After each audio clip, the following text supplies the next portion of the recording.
Republicans are taking over Congress. They are taking over the White House. But Republicans do not have majority support in this country. The majority of voters supported Democratic Senate candidates over Republican ones. And the majority supported a Democratic presidential candidate over a Republican one. The American people didn't give Democrats majority support so we could come back to Washington and play dead. They didn't send us here to whimper, whine, or grovel. Yeah. Mike. Well, every day. Every day she's clearly a candidate for president of the United States. She's clearly running for president, and good for her. And she leads a significant portion of the Democratic Party.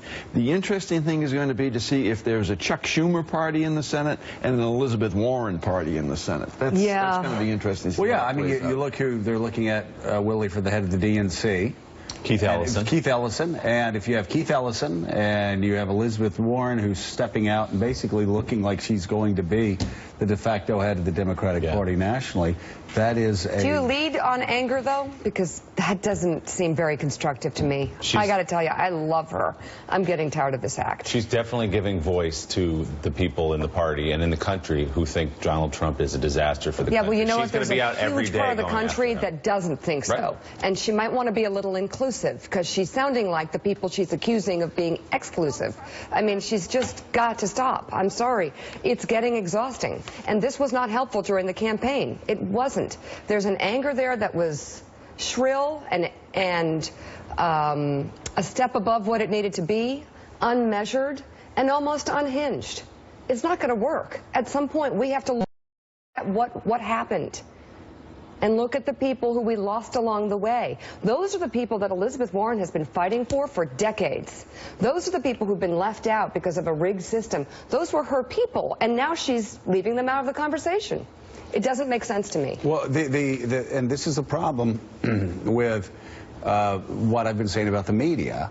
Mike, the media is doing nobody any favors by painting Trump's followers as bumpkins who they have to examine under a microscope. I've seen people that have gotten this story wrong from the very beginning, saying, I am going to go out to the country, and they'll drive like, you know, an hour and a half out to Pennsylvania, and then drive back into Midtown Manhattan. It's just,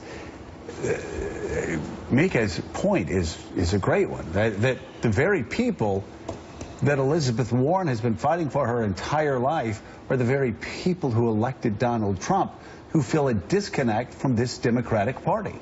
You know, to the initial point that you referenced there, and it saddens me to say this, but the media took a bigger hit in this year's election process and over the past 2 years than any one of the political parties. And they deserved it. They have been wrong. There's a reason why people are going to Facebook for news, unfortunately. I really regret saying that, but you can't ignore the facts. And Willie, how silly does the media look after the election, talking about all these stories about fake news on Facebook, which drive me crazy. And doing a cross-country tour on how they got it wrong. Despite the fact that for most of America, the mainstream media has been reporting fake news over the past year and a half, because they have read every single day, Donald Trump can't win. The best and the brightest in the media profession, Donald Trump can't win. He's got a 1% chance of winning the nomination. There's no way.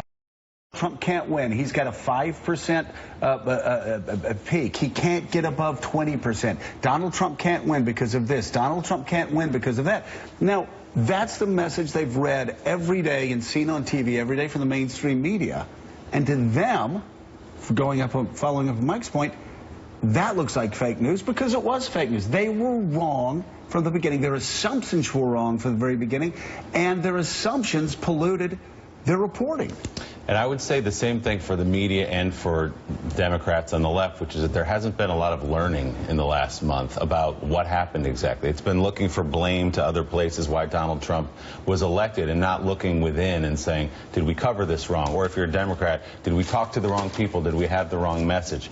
they're two separate groups, obviously, but I think they're both guilty of the same thing, which is not looking inward after this election and looking outward for other reasons that fell apart. And somehow, losing the ability, the innate ability to do a critical thing when you're gathering news, or whether you're looking for votes.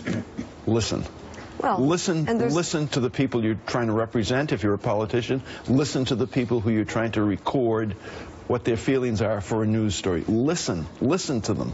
Well, I'm trying to describe it all to race, too. Yeah. Sorry. No, go ahead. Well, by putting this loss just on, oh, Donald Trump voters are racist, it really misses the big picture that people were really dissatisfied with what Hillary Clinton was proposing to actually change the lives of Americans who are really struggling right now. And something consistently that I heard, doing 48 hours of focus groups in 7 battleground states before this election was that people on both sides of the aisle did not perceive Donald Trump voters as racist just because of their vote. It was much bigger than that. Given that that happened, you would think that people like and why I'm so critical of that soundbite and every other rant I've heard is it's not showing listening, it's not showing learning, that there was something to be learned. And by the way, at the beginning of a new presidency, isn't the first thing that should happen out of the box is we look forward to working with Republicans, we support the new president-elect, and we hope to move forward together and find things we can agree on. Isn't that the example that